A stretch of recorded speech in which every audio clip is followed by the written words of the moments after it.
സുഹൃത്തുക്കളെ, മതവാദികളിൽ ചിലർ പറയാറുണ്ട് ഖുറാനിൽ പറയുന്ന 7 ആകാശങ്ങൾ എന്നത് ശാസ്ത്രീയ സത്യമാണെന്ന്. പക്ഷേ നമുക്ക് ആ വാക്കുകൾ ശാസ്ത്രത്തിന്റെ വെളിച്ചത്തിൽ നോക്കാം.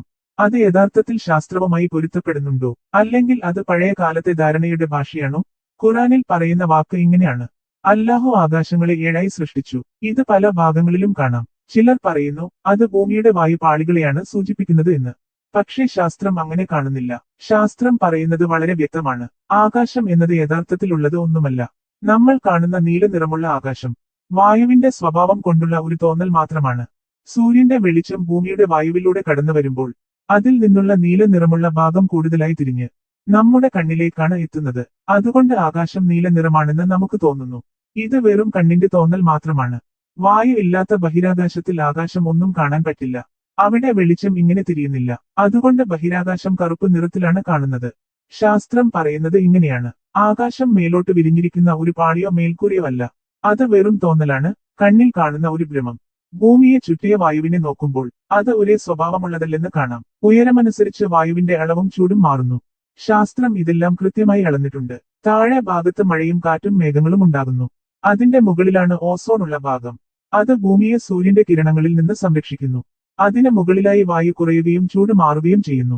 അതിനപ്പുറം വായു വളരെ വിരളമാകുന്നു. അവിടെ നിന്നാണ് ബഹിരാകാശം തുടങ്ങുന്നത്. ഇതെല്ലാം ചേർന്നാലും 5-6 ഭാഗങ്ങൾ മാത്രമാണ്. 7 ഒന്നുമില്ല. വായുവിന്റെ ഈ ഭാഗങ്ങൾ തമ്മിൽ വ്യക്തമായ അതിരുകളില്ല. വായുവിന്റെ സ്വഭാവം ക്രമേണ മാറുകയാണ്. അതുകൊണ്ട് അവയെ സ്ഥിരമായ പാളികളായി കാണാൻ കഴിയില്ല. ചില മതവാദികൾ പറയുന്നു ഖുറാനിലെ 7 ആകാശങ്ങൾ ഇവയാണ് എന്ന്. പക്ഷേ ഖുറാനിലെ വാക്കുകൾ വായുവിനെ കുറിച്ചല്ല. അവ ബഹിരാകാശത്തെ കുറിച്ചാണ്. അതിനെ വായു പാളികളുമായി ബന്ധിപ്പിക്കുന്നത് ശരിയല്ല. ശാസ്ത്രം പറയുന്നത് വ്യക്തമാണ്. ബഹിരാകാശം ഒരൊറ്റ വലിയ വിസ്തൃതിയാണ്. അതിന് പാളികളോ അതിരുകളോ ഒന്നുമില്ല. നക്ഷത്രങ്ങളും ഗ്രഹങ്ങളും അനന്തമായ ദൂരങ്ങളിൽ പടർന്നിരിക്കുന്നു. ബഹിരാകാശം ഒരൊറ്റ തുടർച്ചയായ സ്ഥലം മാത്രമാണ്. പഴയകാലത്ത് മനുഷ്യർക്ക് ആകാശം എന്താണെന്ന് വ്യക്തമായി അറിവില്ലായിരുന്നു. അവർ കരുതിയത് ഭൂമിയുടെ മുകളിലായി ഒരു വലിയ മേൽക്കൂരയാണെന്ന്.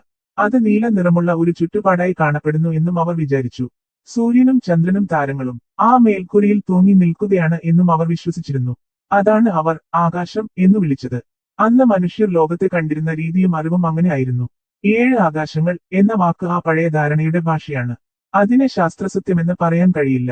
ഇന്നത്തെ ശാസ്ത്രം പറയുന്നത് ഉറപ്പായതാണ്. ആകാശം യഥാർത്ഥത്തിൽ ഉള്ളത് ഒന്നുമല്ല. അത് കണ്ണിൽ തോന്നുന്ന ഭ്രമം മാത്രം. ഭൂമിയുടെ വായുവും അതിനപ്പുറമുള്ള ബഹിരാകാശവും ഒന്നിച്ചുള്ള ഒരു നിരന്തര ഘടനയാണ്. അതിനെ 7 പാളികളായി വേർതിരിക്കാൻ കഴിയില്ല. അതിനാൽ ഖുറാനിലെ 7 ആകാശങ്ങൾ എന്ന വാദം ശാസ്ത്രീയമായി ശരിയല്ല. അത് വിശ്വാസത്തിന്റെ ഭാഗമായേക്കാം. പക്ഷേ അത് തെളിവായി കാണിക്കാനാവില്ല. അതിനാൽ വിശ്വാസത്തെ വിശ്വാസമായി മാത്രം കാണുക. ശാസ്ത്രത്തെ ശാസ്ത്രീയമായി തന്നെ കണ്ട് അംഗീകരിക്കുക. തെളിവില്ലാത്ത വാദങ്ങൾ എത്ര മനോഹരമായാലും അതിനെ സത്യമെന്ന് കരുതരുത്. ചിന്തിക്കാനും ചോദ്യം ചെയ്യാനും ധൈര്യം കാണിക്കുക. അതാണ് അറിവിന്റെയും ബുദ്ധിയുടെയും യഥാർത്ഥ ലക്ഷണം. നന്ദി സുഹൃത്തുക്കളെ. ഈ വീഡിയോ ഉപകാരപ്രദമാണെന്ന് തോന്നിയാൽ ലൈക്ക് ചെയ്യൂ, അഭിപ്രായം പറയൂ, പങ്കിടാനും മറക്കല്ലേ. അടുത്ത വീഡിയോയിൽ വീണ്ടും കാണാം.